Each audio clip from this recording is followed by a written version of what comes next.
Hello, lovely people. I welcome you once again to Bright and Clara's channel. Thank you all for clicking. This is episode 36 on Project Noah. Alright, so today we're going to be looking at the pillar settings of the perimeter fence wall that we are putting up for our client on the 6th plot, and then just catch a glimpse on the parapet design on the main house. Okay, buckle up and let's see, we can all learn something today. Okay, so this is a 7-bedroom house that we are putting up for our client. Beautiful design. It has a gym. Okay, all the rooms has its own bathrooms. Okay, walk-in closet. It has a 2 carport garage. Okay, and then it comes all the way to the boys quarters. Boys quarters, they have their own bathrooms and everything, outdoor kitchen, and then the indoor kitchen, and then the roof terrace as you saw. Okay, it takes you to the roof terrace where it has 1 bedroom over there, which is the one at the top you're seeing right now. All right, so basically that is the entire, a very huge hall area. It has 2 living areas, one as a family and one for guests. And so that is what we have, and this is the main entrance design. Very beautiful. Okay, we're going to be incorporating all of this in the future, so you'll be seeing all the designs. Okay, all right, this is the current roofing. As you saw earlier, it looks red. That is the aluminium, but we shifted to Euro tiles or stone coated roofing sheet with the beautiful how do you call it, skylight. All right, so here we are back at site. Okay, the team is readily working on. Previously we saw the blindings. After the blinding, they're going to do the pillar settings, and today we're going to see the final concrete cast. Okay, so with the pillar settings, you can see that the line or the rope have been set to ensure that all the pillars are within the same coordinate. In construction, we have 2 coordinates, just like when we do drawing, X and Y. You understand? That form at right angles, X and Y. Are you with me? So where they meet, there is an intersection. It has to form a 90 degrees. Okay, and so this is exactly what we are using here. This should be linear. Okay, and you're going to lay your block work in the position of the columns. So if the columns are displaced, your pillars or your block work will be crooked. You understand? Okay, and as you can see with the perimeter fence wall, the reinforcement that we use is 12 millimeter. Okay, that is the thickness of the rod, 12 millimeter. You don't have to go higher. You don't have to go and waste money for 14 mm. No, 12 mm is enough.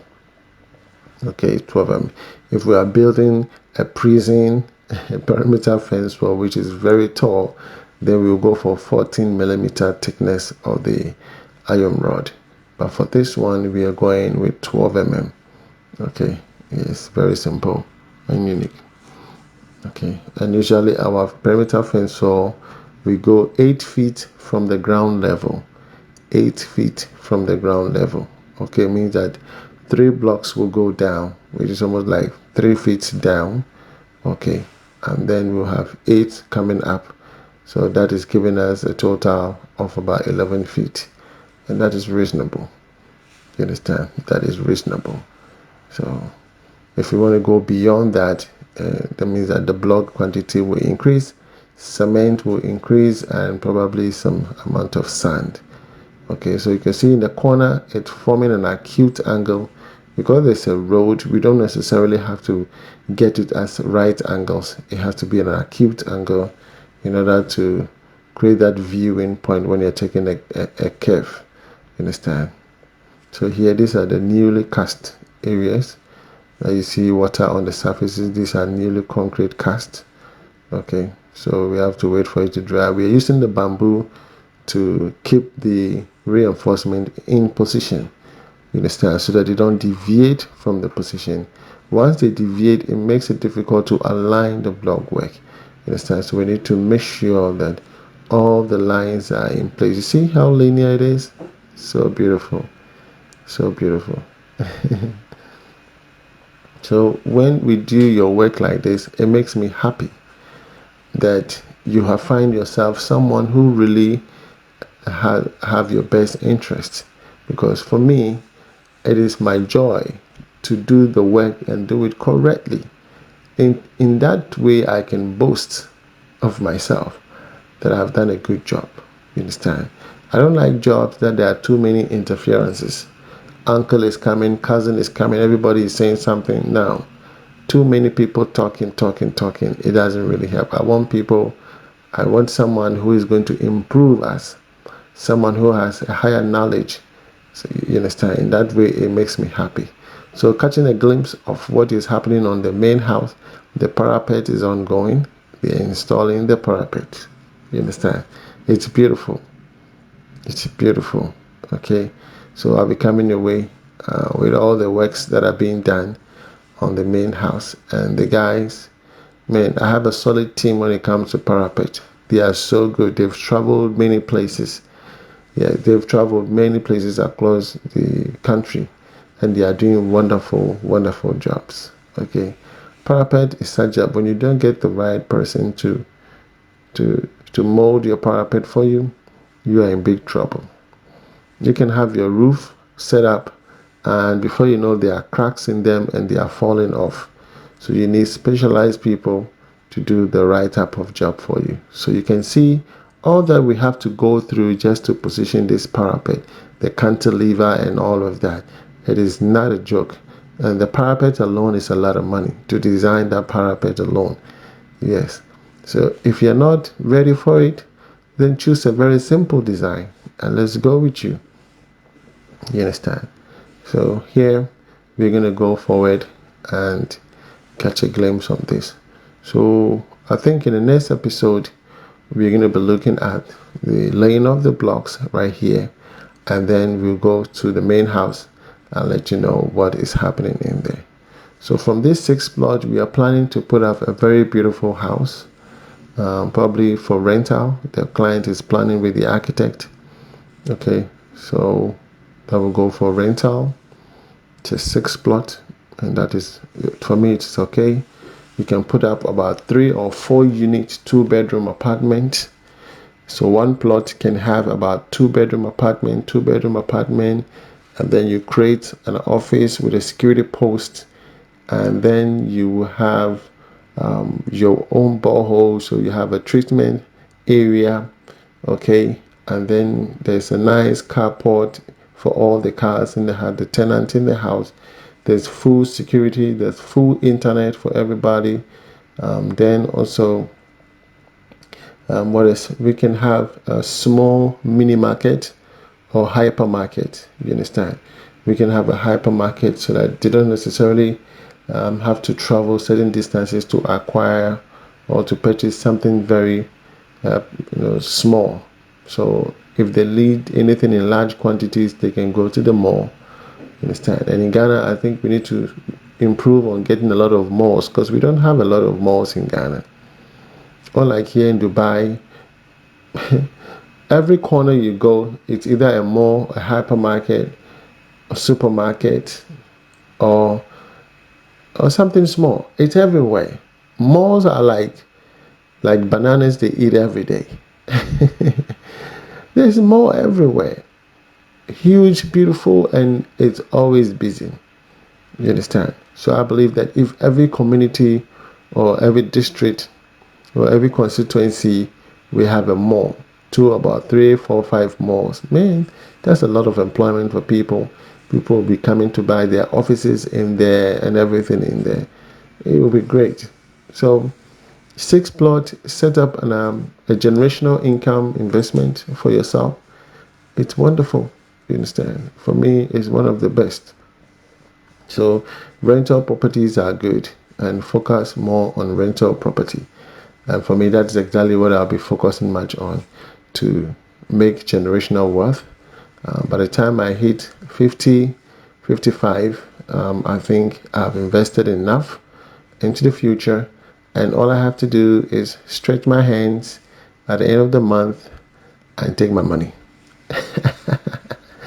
I say, hey, I'm ready, give me my money. The rent is due, give me my money. And I'm not going to take that much though. I'm just going to either take it monthly or every 6 months. Every 6 months, I take my rent, and I think that's okay. Or you can do an Airbnb, and so everything is centralized from the computer. You understand? So by the time you go to your flat, you have a card. You just slot it in. Your door opens. Same time your light turns on. They have that system here in Dubai. So once you log out, the lights shut down. You understand? And that is very unique. So when you enter the room, the card is used to open the door. And then there's a slot where you insert the card. Once you insert that card, it activates your electricity, your water, and your internet.